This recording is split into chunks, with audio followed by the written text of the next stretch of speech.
Ayan, are we excited for the Word of God? Hallelujah. Si Cain at si Abel.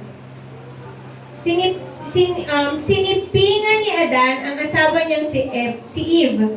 Nabuntis si Eve at nanganak kay Cain ang pinangalanan sa baby. Sabi niya, nagkaroon ako ng anak na lalaki sa tulong ni Lord. Tapos, nagkaan nga ulit siya. Abel naman ang kanyang pangalan. Nung lumaki sila, naging shepherd si Abel. At farmer naman si Cain. Minsan, nag-offer si Cain kay Lord ng mga hinarvest niya. Nagdala naman si Abel ng isang panganay na alaga niyang hayop. Pinatay niya yon at inoffer ang pinakamahalagang parte nun kay Lord. Natuwa si Lord kay Abel at sa offering nito, pero nireject niya si Cain at ang offering nito. Dahil doon, galit na galit si Cain at kitang-kita yun sa mukha niya. Tapos, sabi ni Lord sa kanya, bakit ka nagagalit? Bakit ganyan ang mukha mo? Kung tama ang ginawa mo, masaya ka sana ngayon. Pero dahil mali ang ginawa mo, nandyan na ang kasalanan. Parang mabangis na hayop na nag-aabang sa pinto. Gusto niyang kontrolin ka, pero dapat matalo siya. Isang araw, sinabi ni Cain sa kapatid niya, tara, punta tayo sa bukid. Pagdating doon, bigla niyang sinugod si Abel at pinatay. Tapos, tinanong ni Lord si Cain, nasan si Abel, ang kapatid mo? Sumagot siya, ewan ko. Ako ba ang tagapag-alaga ng kapatid mo? Sumagot siya, tagapit ng kapatid ko? Sabi ni Lord, ano itong ginawa mo? Dumanak sa lupa ang dugo ng kapatid mo at humihingi yun sa akin ng hustisya. Dahil dyan, isusumpa kita.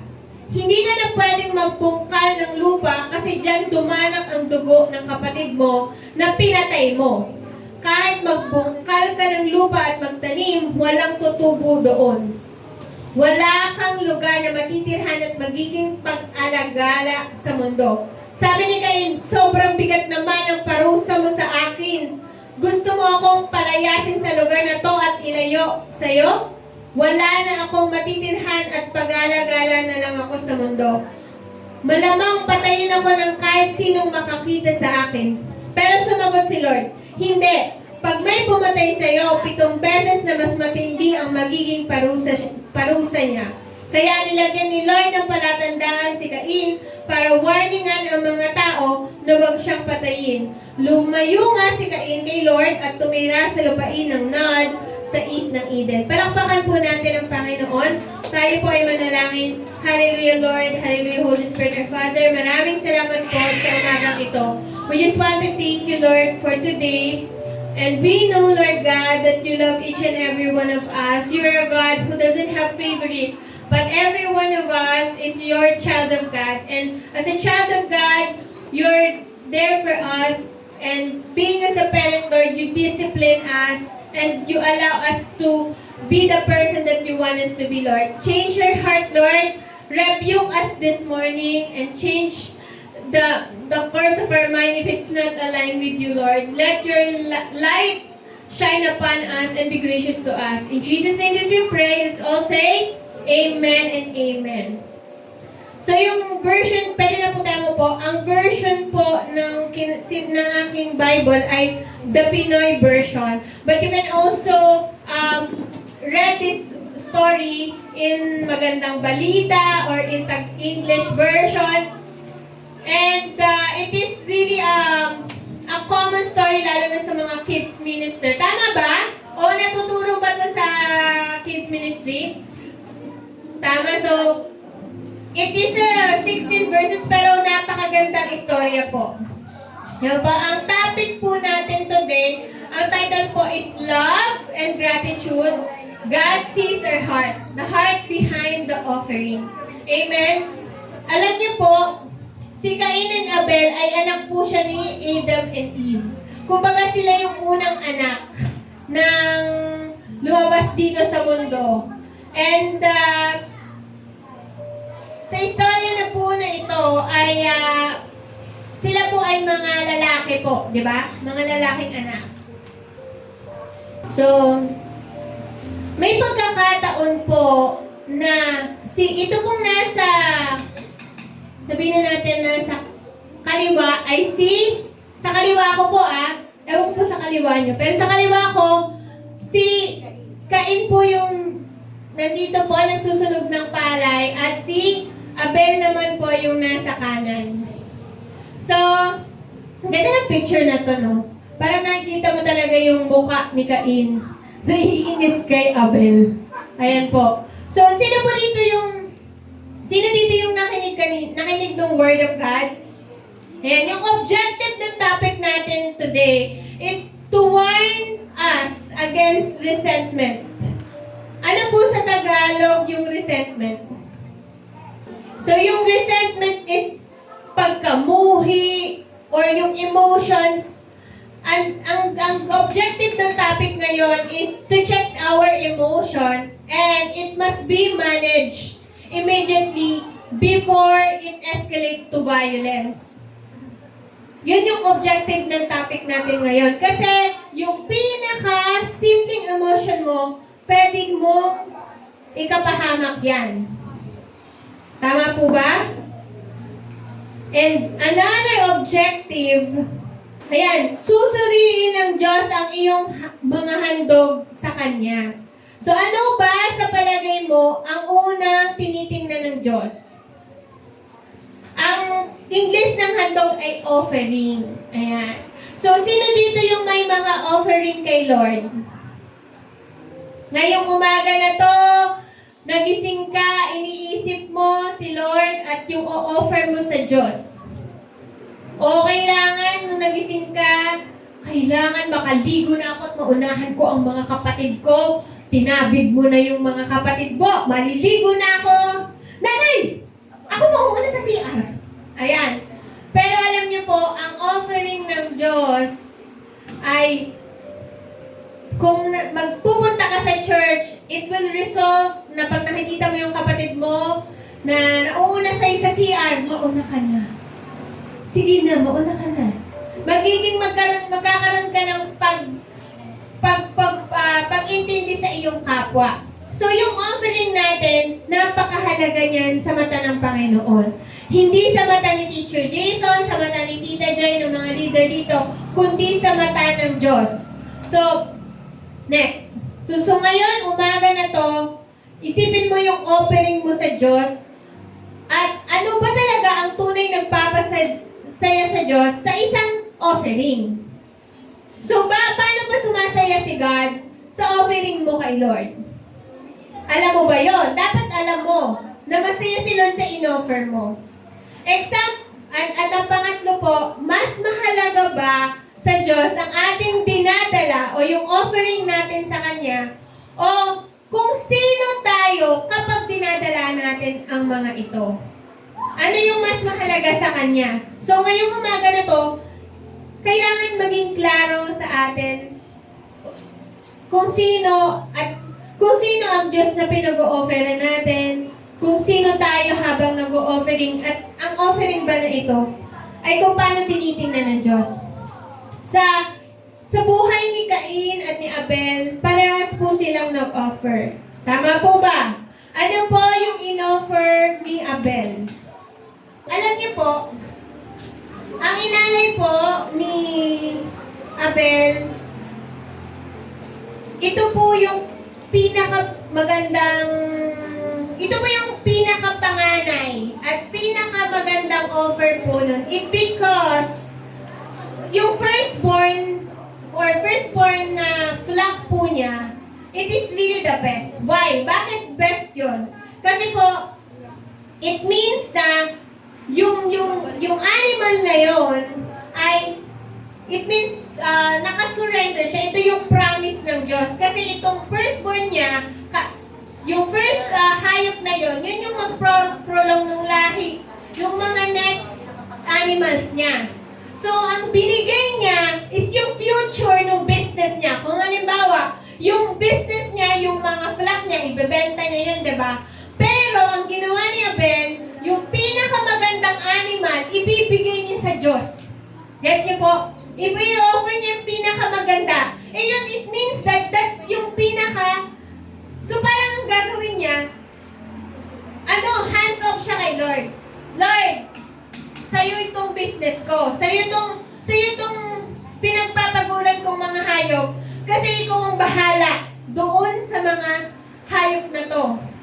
Gets niyo po? Yung pinaka-best. Pinaka-best po yun. And sabi po din sa Hebrew, is yun po yung, it is really important dahil po, i-translate yung faith niya at yung gratitude niya habang nag-aalay po siya. Sa Greek word po, ang meaning po ng first fruit ay aparkai. Sabihin niyo nga po, aparkai. Is the beginning of sacrifice at sa Hebrew naman is bikurin. Sabihin niyo nga po, bikurin. Bikurin. So yun naman po is a promise to come. That there is one who never breaks his promise. So, ganun po pinaghandaan ni Abel. Yung pinakamagandang animal, binigay niya sa Lord. At nagtitiwala siya na ang Diyos ang source niya ng lahat ng meron siya. And while Cain naman po, hindi naman po pangit yung binigay ni Cain. Pero, alam niyo po yun, yung tipong hindi siya nagkaroon ng effort na pag-isipan. Halimbawa, kung may nakita siya dyan na nagtatanim siya. So, by the way, si Cain po ay isang magsasaka. Si Abel naman po ay masasabi nating pastol. Nagbabantay po siya ng mga alaga niya. Sino po kayo yung pinakamahirap yung trabaho? Tingin nyo. Yung pastol o yung magsasaka? Parehas lang. Parehas na sa initan. Parehas, kung si Cain naman, kung isipin mo, nagbubungkal, si naman, naghahabol ng mga alaga niya, pinapakain niya. Pero sinasabi ko kay Teacher Jason, feeling ko parang mas madali yung kay Abel. Sa akin lang iniisip ko po. Kasi parang, halimbawa, kung mababait naman yung mga alaga niyang mga sheep, di nakaupo lang siya doon, pero nagpapakain siya.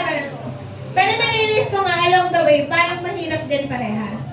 So, sabi ko, baka kaya siguro nagalit si Cain kasi mahirap yung trabaho. Nasa counter ako, baka kaya mahirap yung trabaho niya. So, dito po, makikita natin na yung in-offer po nila ay parehas din naman na maayos. Pero nagkaroon po siya ng pag-favor po sa binigay ni Abel. Next slide. So, Cain brought, balik tayo. Cain brought some of the fruit of the soil as an offering to the Lord. Sabihin niyo nga po, some of the fruit. Compare po sa binigay ni Abel na first fruit. Nakikita niyo po yung difference. Punta tayo sa kay Abel. While Abel also brought an offering, God's portion from some of the firstborn of his flock. So, first fruit.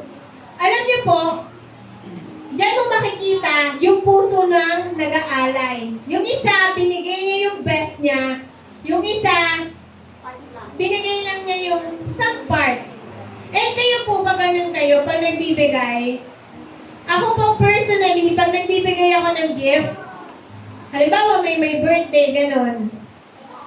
Gusto ko po magbigay ng pinakamagandang regalo. Yun po kasi yung parang, para sa akin, yun yung maganda. Kasi pag nagbibigay ka, dapat hindi yung pangit. Kasi ang binibigyan mo, it reflects, hindi yung binibigyan mo, but ikaw mismo. Tama po ba? So pag nagbigay ka, kasabihin nung nagbigay sa'yo, ano po yan? Ganda naman ang bigay mo sa akin.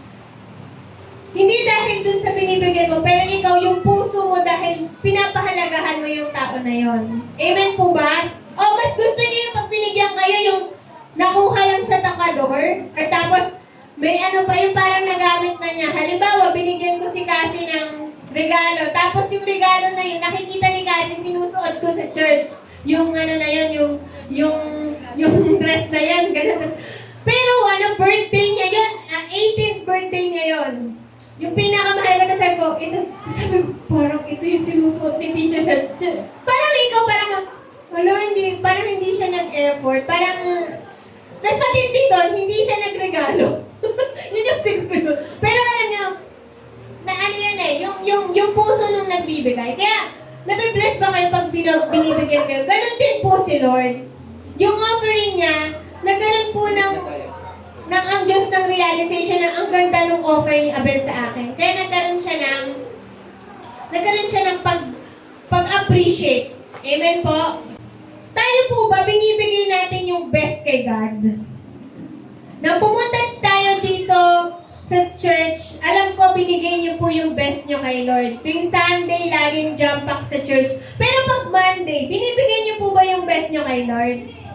Pag Tuesday, Wednesday, Thursday, Friday, Saturday. Alam niyo po, pag Monday, di ba nasa mga school na tayo, nandun na tayo sa mga bahay-bahay natin, o kaya, binibigyan niyo pa rin ba yung best niyo kay Lord? Amen. Sana po, no, lahat ng binibigay natin sa buhay natin laging best. Kasi po si Lord, tinitingnan niya yung puso natin if our offering kay Lord ay best. Alam niyo po na, nakikita niyo po yung box na yan, yung love offering na yan. Hindi po siya nakatingin daan. Hindi po siya nakatingin pag nagbigay po si Teacher Jason, sabihin na natin, nagbigay si Teacher Jason ng 1,000. Tapos ako nagbigay ako ng 2,000. Sino yung mas pinapabura ni Lord? Hindi po ganun. Hindi po nakatingin si Lord sa offering. Nakatingin po siya, kung titingnan nyo kay Abel, saan siya nakatingin? Sa puso ni Cain at ni Abel. Hindi naman masama yung offer ni Cain eh. Sa totoo lang, maganda naman siya, hindi naman siya marijuana. Siguro kung in-offer ni Cain, marijuana o kaya yung mga bad grapes, ganon. Some of the fruits, pero parehas maganda. Pero saan nag-base si Lord? Dun sa puso niya. And next po, God looks at the heart, not just on the offering. Kaya napakahalaga po na ang binibigay natin kay Lord ay best. Sabihin mo nga sa katabi mo, simula ngayon, best ang bigay mo sa Diyos. Hindi yung tira-tira. Sa totoo lang po, sa Sunday, meron tayong ilang oras dito sa church? 2.5. Tapos, sa buong araw mo, meron kang ilang oras para gawin yung mga bagay na pinapangarap mo. Makatapos ng pag-aaral, maging nanay, maging tatay. Ang hinihingi lang sa'yo ni Lord is 2 to 3 hours pa nga, tapos minsan mag-Bible study ka. Pero yung the rest mo, ginagawa mo na yung kahit anong gustuhin mo. Pero nakatingin ang Diyos dyan. Sa araw-araw na ginagawa mo, dapat na-honor mo si Lord. Kasi hindi lang dito sa simbahan na to, pwedeng mag-offer. Amen? So sabihin mo sa katabi mo, kaya natin to. Mag-o-offer tayo ng best. Dahil ang Diyos ay nakatingin saan? Sa heart. Alam niyo po, doon sa story na yon, na-remind ako ng story ng widow's offering. Nabasa niyo na po ba yon? Yung widow's offering, merong isang nasa temple. May mga mayayaman na naglalagay ng pera dun sa kaloob na sobrang malalaking halaga. Tapos, nandun si Jesus. Tinuro niya sa mga disciples niya, mayroong isang widow na salat sa, sabihin na natin, konti lang yung pera niya, pero binigay niya yun dun sa offering box. Na lahat na ng pera niya yun. Tapos yun na yung kabubuhay niya. Tapos tinanong niya yung mga disipulo. Sabi ng mga tinanong niya, sino ang kinalulugdan ng Diyos? Sabi niya dun sa byuda. Basahin natin. Sapagkat lumapit ang isang byudang dukha at naghulog ng 2 salaping tanso. Tinawag ni Jesus ang kanyang mga mga disipulo, mga alagad, at sinabi sa kanila, sinabi ko sa inyo, ang inandog ng biyudang yon ay higit na marami kaysa sa hinulog ng lahat ng tao. Sapagkat ang lahat ay nagkaloob ng bahagi lamang ng kanilang kayamanan, ngunit ang ibinigay ng babaeng yon, bagamat siya'y dukha, ay ang buo niyang ikabubuhay. Grabe yung faith ng babae. And it also reminds me kay Abraham, nung sinabi ng Diyos na i-offer niya si Jacob. Na-remind ba kayo doon? Kasi sinabi niya, may ihahandog tayo. At alam ni Jacob yon na ang ihahandog ay yung anak niya. Pero bilang magulang, napakahirap nun. Nakukunin ng Diyos yung anak mo at yun yung ibibigay. Pero anong ginawa ni Abraham? Anong ginawa ni Abraham? In-offer niya yung anak niya. I-offer niya, may pupunta tayo sa pag-o-offer sa Panginoon. Okay po tatay, ano pong i-offer natin? I-offer natin. Ikaw ang i-offer.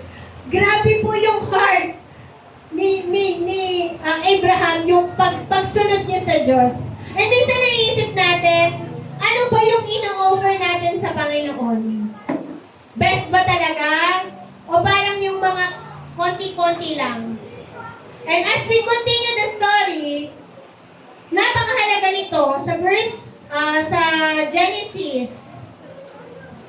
Continue po natin. Sabi ni Lord, continue natin yung story, di ba?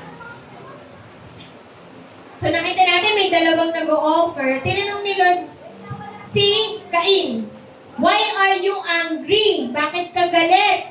The Lord looked with favor on Abel and his offering, but on Cain and his offering, he did not look with favor. So Cain was very angry and his face was downcast. Sabi niya, bakit galit ka? Siguro kung makikita natin yung picture kanina, nakita yun ni Lord. Then the Lord said to Cain, why are you angry? Why your face is downcast? You do what is right.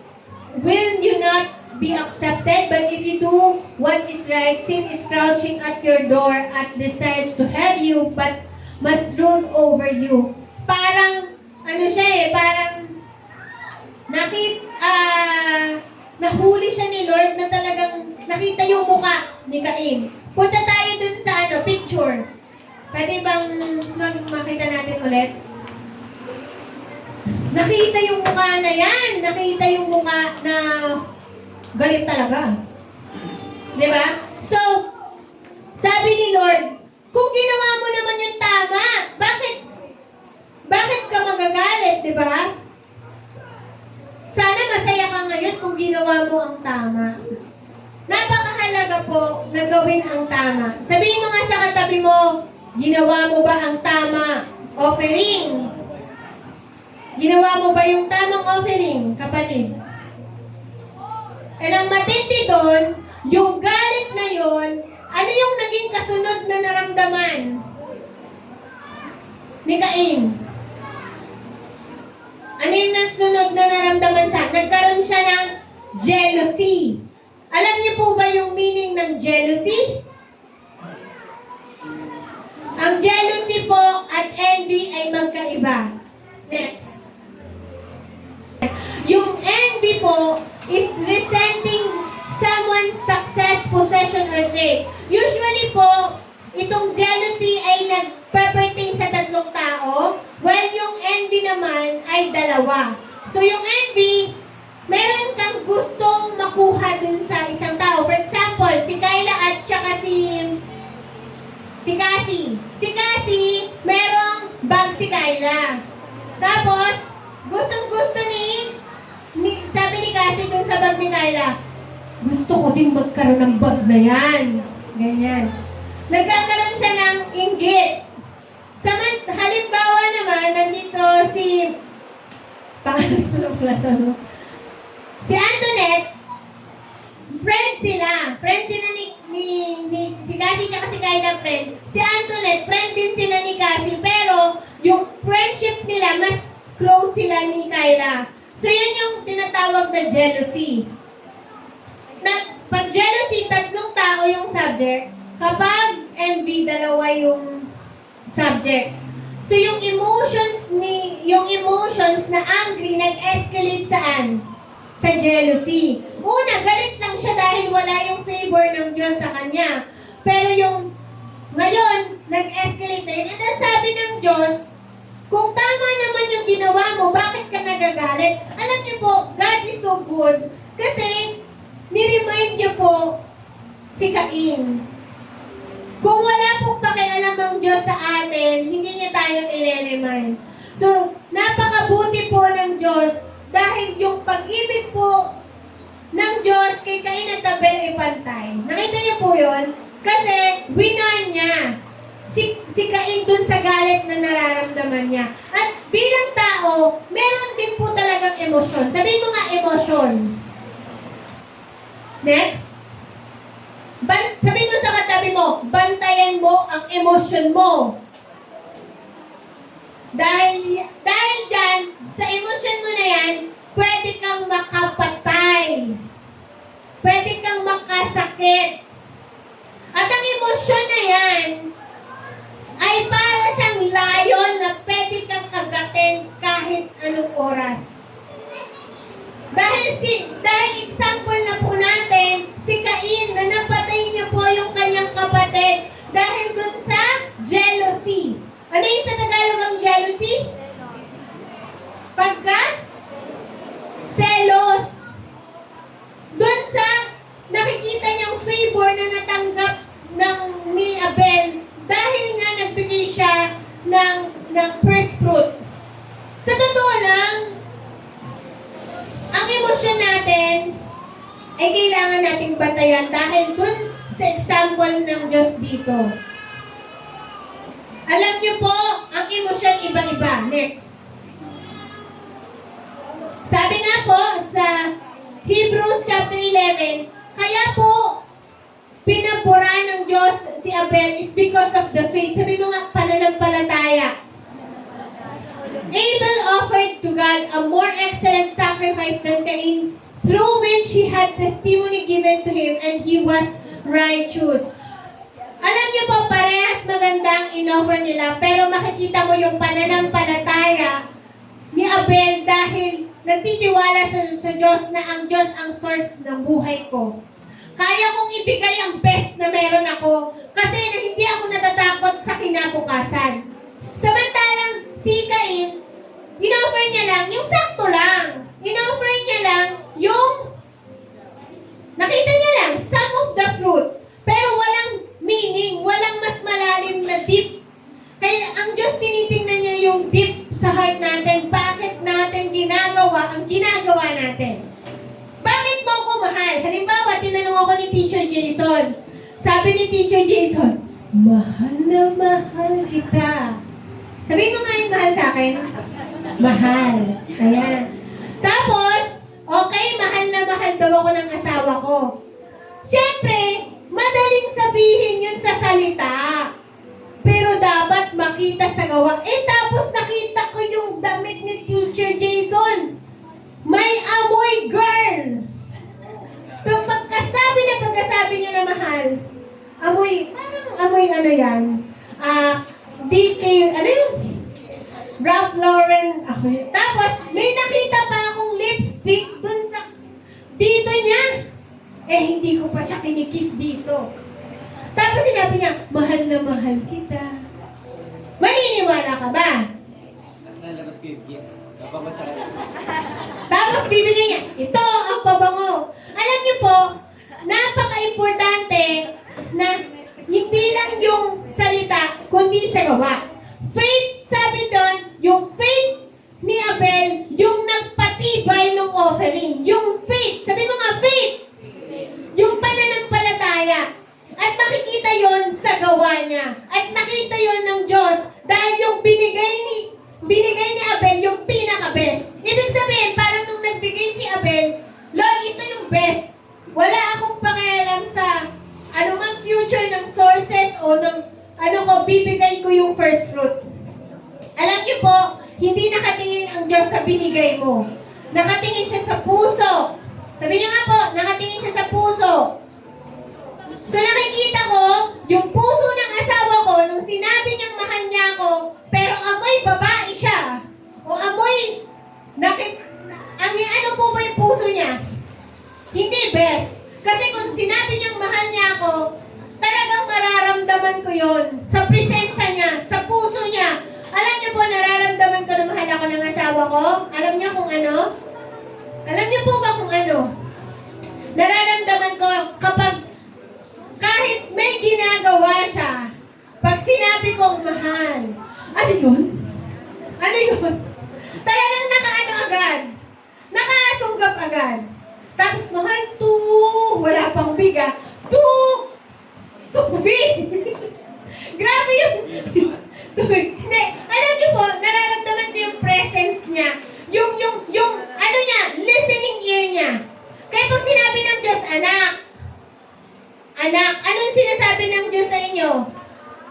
Maging mabuting anak ka, maging mabuting estudyante ka, maging mabuting anak ka ng Diyos, gawin mo yung mga tama, gawin mo yung utos ng Diyos. Dapat ganun din po tayo. Hindi nakatingin ng Diyos na ibibigay mo ngayon kahit magbigay ka ng 5,000. Pero pwede naman. Kasi kailangan ng church. Pero alam niyo po, ang kailangan ng church ay pananampalataya ng kanyang mga anak. Okay po?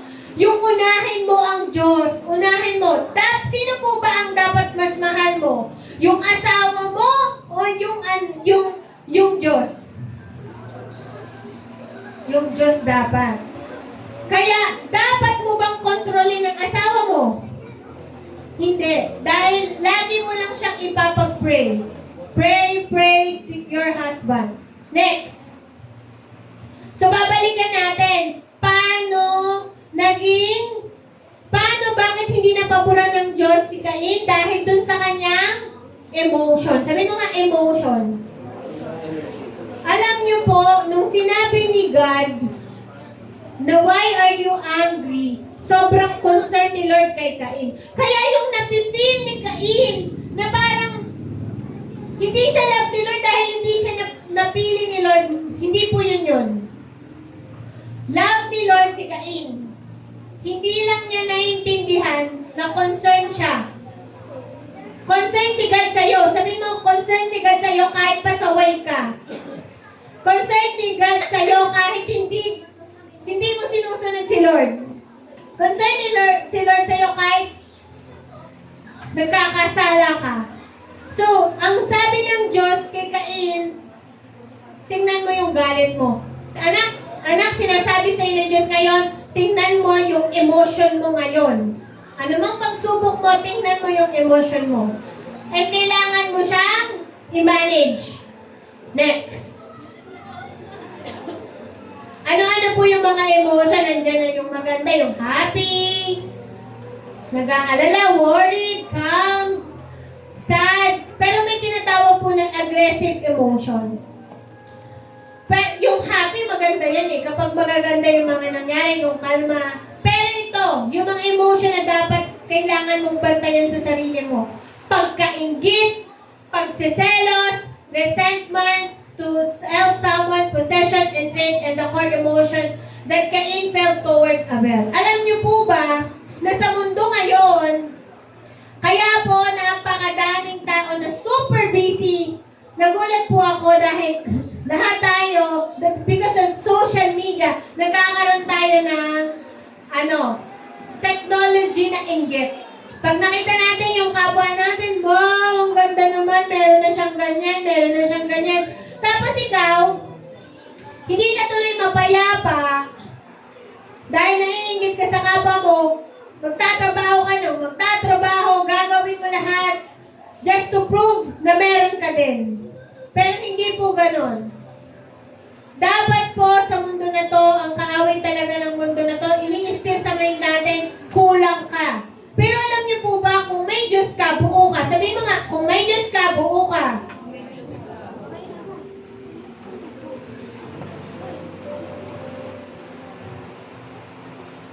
And yung emotion ng inggit, dapat lagi lagi natin yan binabantayan. Sabihin mo nga, bantayan natin.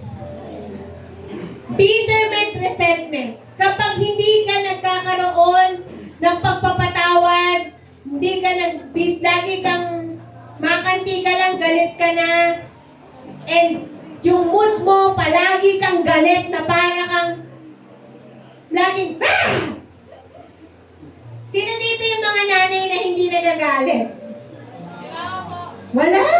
Alam niyo, sabi ng nanay ko, natatawa ako sa testimony ng nanay ko, share ko lang ha. Hindi to highlight anyone, pero natutuwa si nanay ni Tita Florinda. Kasi, sobrang layo na ni Tita Florinda sa dating Tita Florinda. Kasi dati, nakatira po ako sa Panike. Pag naririnig ko si Tita Florinda na malakas yung boses sa mga nang parang gano'n. Ngayon, nagbago na po. 2026 na, no? Siguro nang nakatira kami sa Panike, 2015, si Tita Florinda na yung nagagalit kay nanay. Baliktad na. Dati si nanay si Tita Florinda, ang ingay naman ni Ate Abe. Tapos yung mga ni Tita Florinda, yung mga maiingay sa paligid, siya na yung, ba't ang ingay ni ganyan? Ang ingay, parang talagang nagbago na siya, na to the point na pupunan niya na yung maiingay. Pero alam niyo po, natutuwa ako kasi ang Diyos nasa transformation. Sabi niyo nga po, transformation. Nung naging Kristiyano po ba kayo, kumalma kayo o naging bitter po kayo? Kumalma, wow. Yung dating, dating, parang, yung gumagawin, ngayon na lang, tahimik na. Pero alam niyo po, pag may Diyos ka po, nakakalma. May kanta, di ba? May kanta na kalma. Tama ba? Baby kalma. Oo. Pag nasa Panginoon ka na, kalmado na yung emotion mo. Kaya alam niyo, may inaaral lang po ako ngayon yung emotional regulation. Sabi, tuturo ko din po yun sa inyo, na pag daw may emotion ka, huwag mong aangkinin. Halimbawa, ganito yung sasabihin mo, may presensya ng pagkagalit. Ganon. Hindi mo siya sasabihin, nagagalit ako. Dapat hindi mo siya aangkinin. Sasabihin mo, may presensya ng pagkagalit sa lugar na to. Para hindi ka na magalit. Tapos gagawin mo yung galit, hindi mo siya i-embody.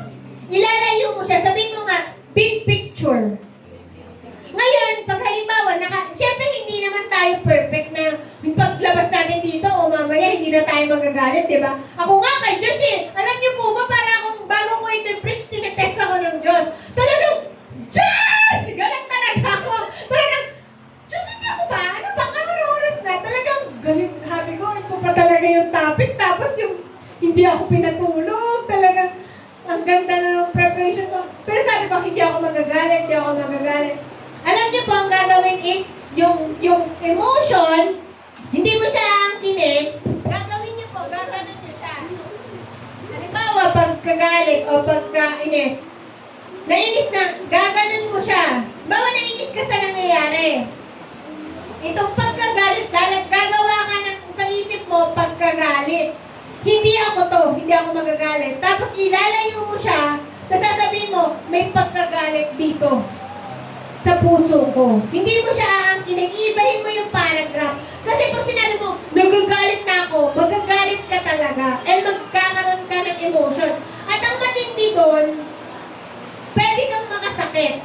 Alam mo po yun? Sino dito? Guilty. Kapag nagalit ka sa asawa mo. Di ba ako, minsan nagagalit ako sa asawa ko, makakasabi ka ng bad word. Di ba? Pero hindi pa naman po yun nangyayari. Pero alam niyo po yun, kung meron kayong emotional regulation, hindi niyo na masasabi yung masasabi niyo. Amen? Halimbawa, example ko sa mga anak. Nakikita niyo yung anak niyo. Ang tamad, ang dumi ng room.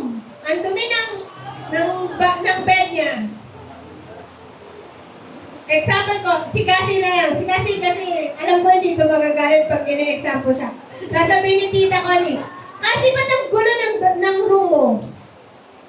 Pero, nasabihin niya, Mama, okay po. Pero po sinabi, Mama!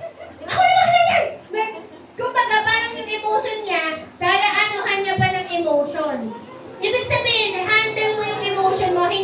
handle ng kapwa mo.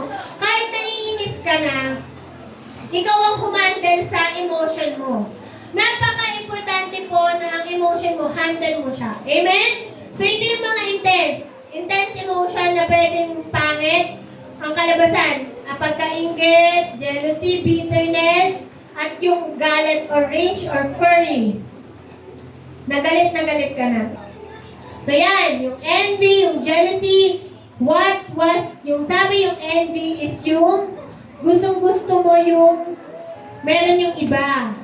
Usually material ang envy eh. Yung jealousy naman yung relationship. Yung kino-compare mo.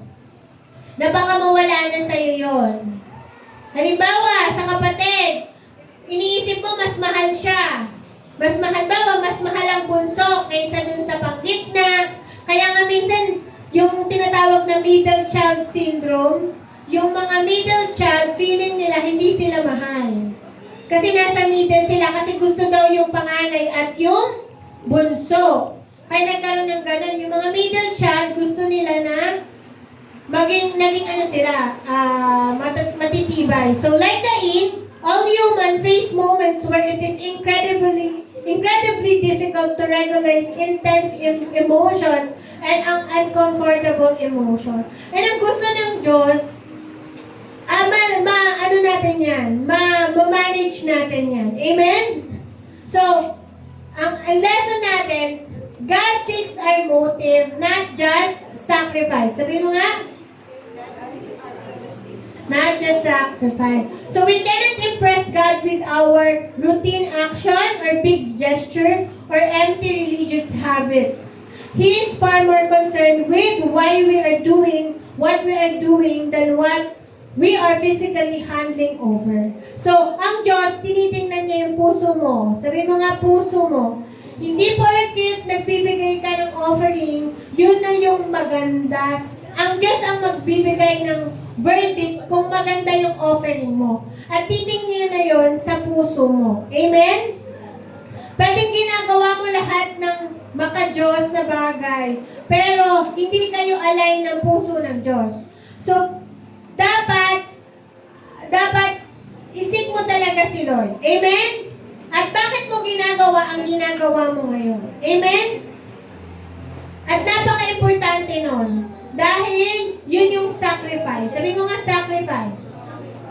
So, ang Diyos nakatingin sa puso. Sabihin mo sa katabi mo, ang Diyos nakatingin sa puso mo.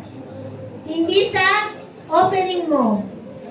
Pwedeng lagi kang nandito sa church, pero wala kang relasyon sa Diyos. Sino dito yung nagpe-pray? Sino dito yung kinakausap ang Diyos pag may desisyon? Na malaki at maliit na desisyon. O hindi mo kinoconsult si Lord. Kaya ka napapahamak. Diba? Alam niyo po, napakahalaga na i-consult natin si Lord at yung motibo, bakit natin ginagawa ito. Kahit sabihin ng ibang tao na maganda yung ginagawa natin, pero alam ng Diyos, yung puso mo, ba't mo siya ginagawa? Nakakalungkot po, maraming gumagawa na nagsisilbi sa Diyos, pero ang gusto lang talaga nila ay pwedeng fame, pwedeng pera, pwede pong marami, pero hindi po ganon. Ang pagsiserve po sa Diyos ay talaga, ang Diyos po ay gusto niya ang pusong tapat. Sabihin mo nga, pusong tapat. Amen. And next po ay, God gave Cain the exact same opportunity that God doesn't show favoritism. So, nung tinanong siya ni Lord, si Cain, if you do what is right, will you not be accepted? For sure, God is concerned to Cain. Sabihin mo nga, concerned si Lord kay Cain. So, pag sinasabi mo, ba't ganun? Bakit wala yung favor ni Lord sa akin? Baka nga mas malapit pa sa'yo ang Diyos ngayon. Kapag may dinadaanan kang pagsubok. At, concern siya sa attitude mo at sa puso mo, kaya ka dumadaan ng ganyan. Okay po? So, yung opportunity po, kung halimbawa po, example, no? Nung nag-offer si Cain at na-favor po kay Abel, what if yung emotion na sinabi ni Cain ay, uy, masaya ako para sa kapatid ko. Gagawin ko na lang best sa susunod na offering. Di ba? Pero hindi ganun yung ginawa niya eh. Nagalit siya, pinatay niya yung kapatid niya eh. It's okay. It's okay po. Na maging masaya tayo sa kapwa. Sabihin mo nga, magiging masaya ako sa kapwa ko. Kapag may magandang nangyayari sa kapwa natin, maging masaya tayo at huwag tayong maiinggit. Sabihin mo nga, huwag tayong maiinggit. Pag mayroon maganda nangyari, ang galing naman ng... Kasi tinitingnan ng Diyos kasi may time para sa'yo. May time sa blessing para sa'yo. Hindi mo kailangan habulin yung iba. Hindi mo kailangan i-compare yung sarili mo sa iba dahil may nakalaan sa'yo. Dahil si Lord, wala siyang favorite. Sabi mo, walang favorite si Lord. Itatama tayo ng Diyos. Sabi ng Diyos, kung ginawa lang ni Cain yung tama, di ba dapat may favor din siya? Kaya napakahalaga na gawin mo ang tama. Sabihin mo sa kapatid mo, magawin mo ang tama. Amen? So, ang natutunan natin sa word na yun is, una, is yung ating pag-o-offer. Dapat, yung motibo ng puso natin. And yung pangalawa is, walang paborito si Diyos, walang paborito ang Diyos, at yung emotion natin ay kailangan nating bantayan. Amen po? So sa next topic natin, tuturuan tayo ng Diyos paano natin mariregulate. And binigyan ko na po kayo ng sample, is yung emotion natin, huwag nating aangkinin. Amen? So ngayon, pag nagagalit tayo, anong gagawin natin? Ate Jen, lalagay natin sa box yung feeling, tapos ilalayo natin para hindi maging tayo yun. Kasi minsan, na-define natin na tayo yun eh. Okay? So, lalabas tayo dito na kalma lang tayo. Alam ko, itetest ka. Paglabas mo dito sa gate na to, for sure, tetest na yan. Kaya humanda kayo. Sabihin mo sa katabi mo, humanda ka. Itetest na yan. Itetest na yan, yung emotion na yan. So, ito na po tayo nagtatapos. And, nagpapasalamat po tayo sa Panginoon dahil ito yung message na magagamit natin araw-araw. Amen po? Are we excited? Are we excited, Mates? And last po, as a reminder, ngayon, eto na po yung offering talaga. Sa Romans chapter 12 verse 1, sabi ng Lord, therefore, I urge you, brothers and sisters, in view of God's mercy, to offer our body as a living sacrifice, holy and pleasing to God. This is the true and proper worship.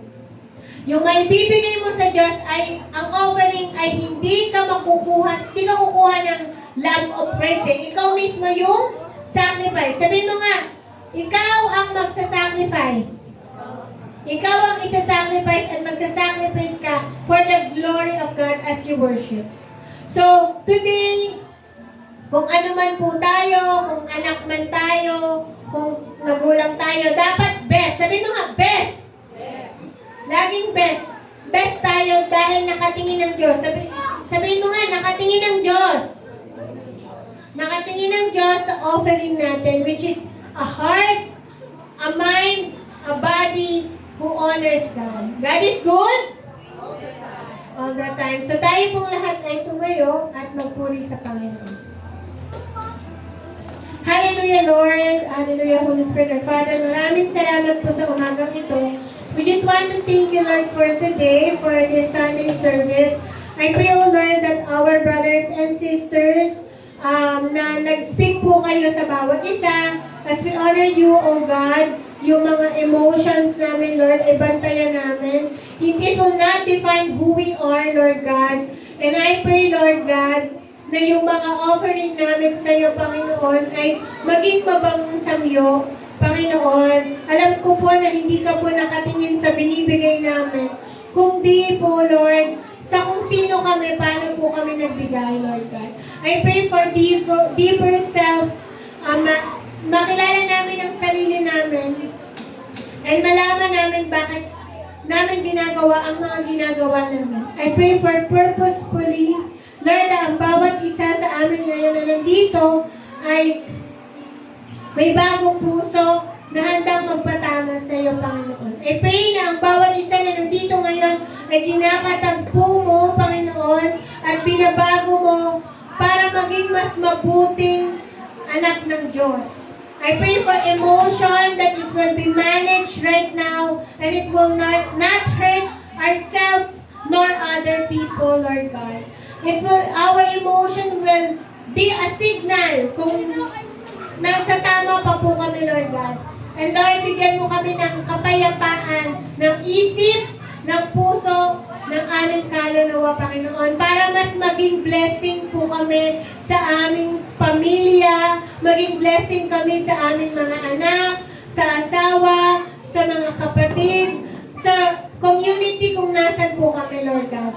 Kami po ang magbibigay ng kapayapaan sa kapwa namin, Panginoon. And tulungan mo po kami, bantayan po ang bawat isa, tulungan mo po ang church namin na mas maging emotionally strong, Panginoon. At I pray, Lord God, na maha-harvest namin yung fruit of our labor, Panginoon. I pray na ang bawat isa na nandito ngayon ay binigyan mo ng bagong simula, Panginoon, an offering na magtitiwala sa iyo, Panginoon. At hindi po kami kailanman maiinggit sa iba kung ano man ang meron sila dahil in proper time, Lord, meron pong nakalaan sa bawat isa. Best and good, Panginoon, na blessing po sa bawat isa na nandito. Hindi man po material, kundi peace, kapayapaan po, Lord God, na binibigay mo po sa bawat isa. I pray, Lord God, na pagpapalain mo ang bawat isa sa kung ano man ang meron sila at magkaroon sila ng puso nagpapasalamat, Panginoon, para hindi po sila makapanakit ng iba at maging kontento po, Lord God. Ang bawat isa na nandito, na maging kontento sila kung ano ang meron sila at ialay nila sa Diyos ang dapat ialay. I pray, O Lord, na magkaroon kami ng puso tama po, Panginoon. Puso na nakikita mo at may relasyon po sa inyo. Maraming salamat po, aming Ama. Salamat po sa message niyo po through kay Annabelle. We love you, Lord. Thank you, Lord, for the love. Your unconditional love for everyone. In Jesus' name we pray. Let's all say, Amen and Amen.